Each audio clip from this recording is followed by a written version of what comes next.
Hello guys, अस्सलाम वालेकुम। Welcome to another video. नई वीडियो में खुश आमदीद। गाइस, मैं आज आपके लिए जो टॉपिक लेकर आया हूँ वो है how much salary you expectation in Dubai. कि आप दुबई में कितनी सैलरी एक्सपेक्ट कर सकते हैं, कितनी उम्मीद लगा सकते हैं। तो इस तरह हमारे कई दोस्त हैं, कई भाई हैं जो दुबई मूव होना चाहते हैं, दुबई आना चाहते हैं। तो वो हमसे पूछते हैं कि हम इस फील्ड से हम कितनी सैलरी एक्सपेक्ट कर लें। हम जब आएंगे तो हमें फ्रेशर है तो फ्रेशर कितनी सैलरी मिलेगी। तो हम आज इस टॉपिक पे बात करेंगे। तो गाइस, आपको ये मैं बताता चलूँ कि कोई भी आदमी जब अपने होम कंट्री से दुबई आता है तो वो फ्रेशर ही कंसिडर किया जाता है। लेकिन फ्रेशर भी दो किस्म के होते हैं। एक फ्रेशर ऐसा होगा कि जो अभी अपनी यूनिवर्सिटी से ग्रेजुएट हुआ है और उसके बाद उसने कोई छोटी सी इंटर्नशिप किया कुछ सम ऑफ मंथ्स की, तो उसके बाद वो डायरेक्टली दुबई आ गए। और कुछ फ्रेशर इस तरह कंसिडर होगा कि उसने ऑलरेडी पाकिस्तान में या अपने इंडिया या बांग्लादेश या अपने होम कंट्री में मिनिमम 1.5 या 2 ईयर्स ऑलरेडी अपनी फील्ड में जॉब की और उसके बाद दुबई आया है। तो consider first of all consider दोनों फ्रेशर ही किए जाएंगे। लेकिन इस वजह से उसकी दोनों की स्किल्स में डिफरेंट होगा। जो बिल्कुल अभी रिसेंटली ग्रेजुएट हुआ है और कुछ जस्ट इंटर्नशिप की है, तो उसकी जो स्किल्स होंगी वो जो अनदर केस है जिसमें 2 ईयर्स एक्सपीरियंस है रेलेवेंट फील्ड में, उससे काफ़ी डिफरेंट होगा।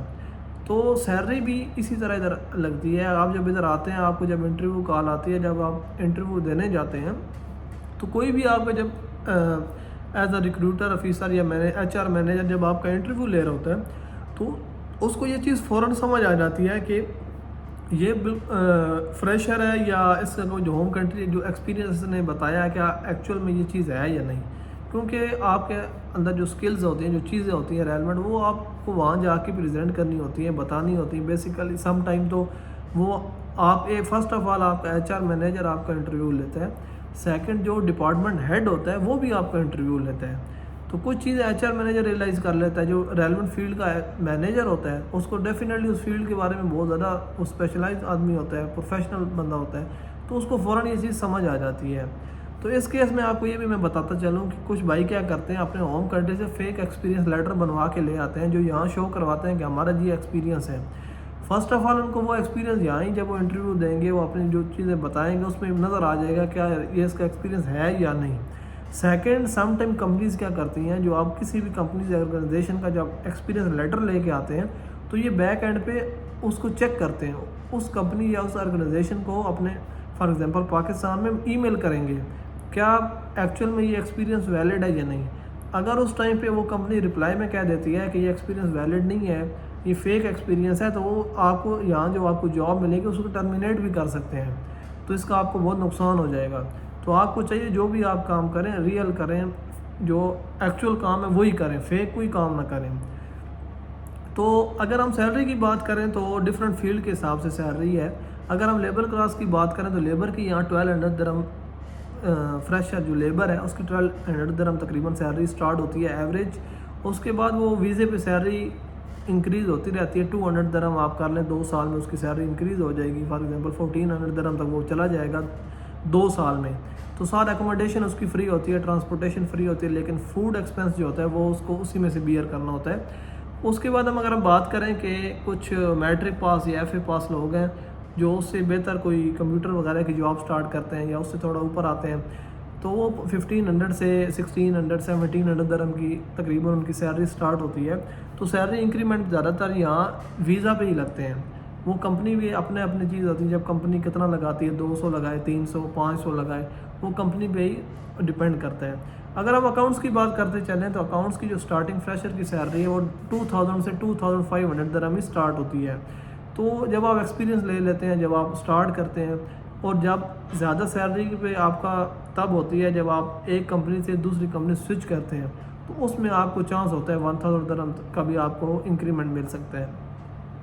तो और कुछ इस तरह कोई लोग होते हैं जो पाकिस्तान में ऑलरेडी 5 ईयर एक्सपीरियंस करके ही आते हैं, तो वो काफ़ी डिफरेंट केस है। उनकी सैलरी 4000 दिरहम तक भी स्टार्ट हो सकती हैं, क्योंकि वो ऑलरेडी अपने होम कंट्री से प्रोफेशनल काम करके आ रहे हैं, उनको काफ़ी ज़्यादा एक्सपीरियंस है, उनको काफ़ी नॉलेज है। तो उस बेस पे उनको यहाँ सैलरीज तकरीबन 4000 दिरहम 4500 दिरहम तक की मिल जाती हैं। तो और कुछ इस तरह की फील्ड जैसे सेल्स की बात कर रहे हैं, कुछ लोग बैंक्स में जाते हैं, सेल्स की डिपार्टमेंट में चले जाते हैं, जैसे इंश्योरेंस हो गई, क्रेडिट कार्ड हो गए वो उस तरह के काम में जाते हैं। लोन, डिफरेंट किस्म के लोन हैं, तो उनकी आप सैलरी की बात करें तो सैलरी तकरीबन 4000 तक ही होगी, लेकिन उनके कुछ कमीशंस होते हैं जिसकी वजह से उनका जो पैकेज होता है तकरीबन 6000 7000 तक भी बन जाता है। लेकिन ये फील्ड टू फील्ड वेरी करता है। मार्केटिंग सेल्स की ऑलरेडी जो इनकम है वो ज़्यादा होती है, लेकिन वो जॉब भी काफ़ी मुश्किल होती है, उसमें टारगेट्स होते हैं वो अचीव करने होते हैं। कोई एक बंदा हर काम के लिए नहीं बना होता, हर बंदे की एक अपनी फील्ड होती है, अपनी लाइन होती है, उसी में वो आगे जाता है। तो ये इस तरह की कुछ सैलरीज हैं। जैसे कोई हमारे भाई बोलते हैं हम ड्राइवर हैं, हम ड्राइवर में आना चाहते हैं, तो ड्राइवर की जो स्टार्टिंग सैलरी है वो तकरीबन 1800 से 2000 दरहम है। लेकिन जब आप इधर आएंगे आपको पहले यहाँ आके लाइसेंस लेना होगा। लाइसेंस की कॉस्ट मिनिमम आप 5 to 6000 माइंड में रखें। जब आपका लाइसेंस हो जाएगा उसके बाद आप ड्राइविंग की जॉब कर सकते हैं। तो ड्राइविंग की जॉब जो स्टार्टिंग है वो 1800 से 2000 दरहम तकरीबन स्टार्ट हो जाती है। उसमें फिर ओवर टाइम की बात करें 300 महीने का तकरीबन ओवर टाइम बन जाता है, तो वो 2200 2300 का पैकेज स्टार्टिंग में वो निकाल सकते हैं। तो इसी तरह जो बड़ी गाड़ियाँ हैं जैसे ट्रेलर हो गए या कंटेनर हो गए, इनके ड्राइवर्स होते हैं तो उनके ट्रिप वाइज भी कमीशन होते हैं, तो वो नॉर्मली इधर 4000 अबव पैकेज निकालते हैं। लेकिन वो जॉब बहुत हार्ड होती है, आपको किसी टाइम भी कंपनी बुला सकती है, फ़ोन करेगी, आपको उसी टाइम आके ट्रिप जाना होगा, ट्रिप के लिए जाना होगा। उसमें फ़िक्स टाइमिंग नहीं होती कि आपके 9 घंटे टाइमिंग है, इतने हैं, तो आपको ज़रूर उसमें आपको वो जॉब उस हिसाब से करनी होगी। तो ये नाज़रीन कुछ चीज़ें थी जो मैं आपसे डिस्कस करना चाहता था। अगर इसके अलावा भी आप कुछ फील्ड में किसी रिलेटेड बात पूछना चाहते हैं तो नीचे कमेंट में मुझे ज़रूर बताएं, तो मैं उस पर भी आपके लिए वीडियो बना दूंगा। तो मेरे चैनल को सब्सक्राइब करें, इस वीडियो को लाइक करें, अपने दोस्तों के साथ शेयर करें। तो टिल द नेक्स्ट वीडियो, अल्लाह हाफिज़, गुड बाय।